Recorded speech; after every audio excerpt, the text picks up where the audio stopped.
Hello, ഇന്ന് ഞാൻ വളരെ പെട്ടെന്ന് ചെയ്യാൻ പറ്റുന്ന ഒരു ക്യാബേജ് തോരനാണ് തയ്യാറാക്കാൻ പോകുന്നത്. അപ്പോൾ അതിന് വേണ്ട സാധനങ്ങൾ എന്തൊക്കെയാണെന്ന് നോക്കാം. ഞാനൊരു 2.5 കപ്പോളം ക്യാബേജ് അരിഞ്ഞത് എടുത്തിട്ടുണ്ട്. ഒരു 3 പച്ചമുളക്, ഒരു ചെറിയ കഷ്ണം ഇഞ്ചി ചതച്ചത്, പിന്നെ തേങ്ങ, കറിവേപ്പില, ആവശ്യത്തിന് ഉപ്പ്, പിന്നെ കടുവറുക്കാനാണെങ്കിൽ കടുക്, ഉഴുന്നുപരിപ്പ്, ജീരകം, പിന്നെ ഒരു 1-2 വറ്റൽമുളക്. അപ്പോൾ ഇതെങ്ങനെയാണ് ചെയ്യുന്നതെന്ന് നോക്കാം. ആദ്യം ഞാനൊരു കടായി ഒരു ടേബിൾ സ്പൂണോളം എണ്ണ ഒഴിച്ച് ചൂടാക്കാൻ വെച്ചിട്ടുണ്ട്. അപ്പോൾ എണ്ണ ചൂടാകുമ്പോൾ നമുക്കിതിലേക്ക് ഒരു 1/2 ടീസ്പൂൺ കടുകിട്ട് പൊട്ടിക്കാം. അതിനുശേഷം ഇതിലൊരു 2 ടീസ്പൂണോളം ഉഴുന്നുപരിപ്പ്. അപ്പോൾ നമ്മൾ തോരൻ ഉണ്ടാക്കുമ്പോൾ ഈ ഉഴുന്നുപരിപ്പ് നന്നായിട്ട് മൂത്ത് കഴിഞ്ഞ് അതിനൊരു നല്ലൊരു ക്രഞ്ചി ടേസ്റ്റ് കൂടെ കിട്ടും. അതുകൊണ്ടാണ് ഒരു 2 ടീസ്പൂണോളം ചേർത്തത്. ഇനി ഇതിലേക്ക് വറ്റൽമുളകും കറിവേപ്പിലയും കുറച്ച് ജീരകം ഒരു 1/4 ടീസ്പൂൺ എടുത്താൽ മതി. ഇപ്പം നമ്മൾ സാധാരണ തോരനൊക്കെ അരച്ചാണ് ചേർക്കുന്നത്. ഇതിൽ ഞാൻ വെറുതെ കടുക് വറുക്കുന്ന സമയത്ത് ചേർക്കുന്നതേ ഉള്ളൂ.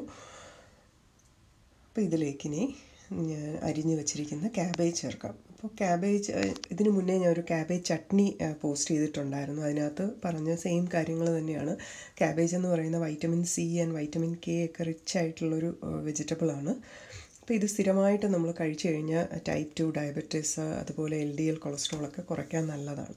അപ്പോൾ ഇതിലേക്ക് ഞാൻ ചതച്ച് വെച്ചിരിക്കുന്ന ഇഞ്ചിയും പിന്നെ പച്ചമുളകും അരിഞ്ഞു വെച്ചിരിക്കുന്ന ക്യാബേജും ചേർക്കുകയാണ്. അപ്പോൾ ഈ ക്യാബേജ് ഞാൻ ഇച്ചിരി വലുതായിട്ടാണ് അരിഞ്ഞേക്കുന്നത്. ചെറുതായിട്ട് കൊത്തി അരിയാമെങ്കിൽ അങ്ങനെ അരിഞ്ഞാലും മതി. അപ്പോൾ ഇത് ശരിക്കും വെന്ത് കഴിയുമ്പോൾ നന്നായിട്ട് സോഫ്റ്റ് ആവും. അതുകൊണ്ടാണ് ഞാൻ ഇച്ചിരി വലുതായിട്ട് തന്നെ അരിഞ്ഞേക്കുന്നത്.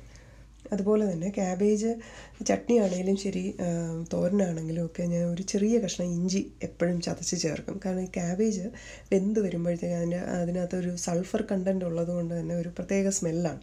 അപ്പോൾ അതൊന്ന് കുറയ്ക്കാൻ വേണ്ടിയിട്ടാണ് ഈ ഇഞ്ചി ചേർക്കുന്നത്.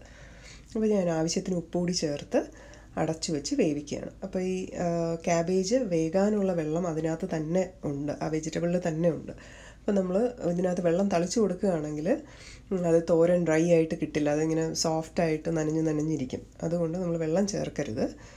അപ്പോൾ ഇടയ്ക്കൊന്ന് അടി പിടിക്കാതെ ഒന്ന് ഇളക്കി കൊടുത്ത് നമുക്ക് അടച്ചു വെച്ച് ഇപ്പോൾ ഓൾറെഡി ക്യാബേജ് കുറച്ച് സോഫ്റ്റ് ആവാൻ തുടങ്ങിയിട്ടുണ്ട്. അപ്പോൾ ഞാനൊരു 2 മിനിറ്റ് കൂടി അടച്ചു വെച്ച് വേവിക്കാം. അപ്പോൾ 2 മിനിറ്റ് കഴിഞ്ഞിട്ടുണ്ട്. അപ്പോൾ നമ്മുടെ ക്യാബേജ് വെന്തിട്ടുണ്ട്.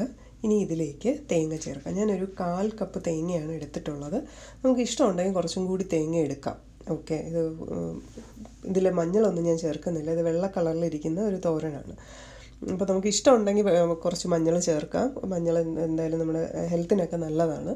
അപ്പോൾ ഈ ഒരു കറിയിൽ ഞാൻ ചേർക്കുന്നില്ല എന്നേ ഉള്ളൂ. അപ്പോൾ ഇനി തേങ്ങ കൂടെ ചേർത്തിട്ട് നമുക്കിനി ഒരു 2 മിനിറ്റ് കൂടി അടച്ചു വെച്ചിട്ട് അപ്പോൾ തേങ്ങയുടെ ഒരു പച്ചമണം മാറുന്ന വരെ ഒന്ന് അടച്ചു വെച്ച് വേവിക്കാം. അപ്പോൾ നമ്മുടെ ക്യാബേജ് തോരൻ റെഡി ആയിട്ടുണ്ട്. നല്ല ഈസിയാണ്. ഇതിനകത്ത് അരയ്ക്കാനൊന്നുമില്ല.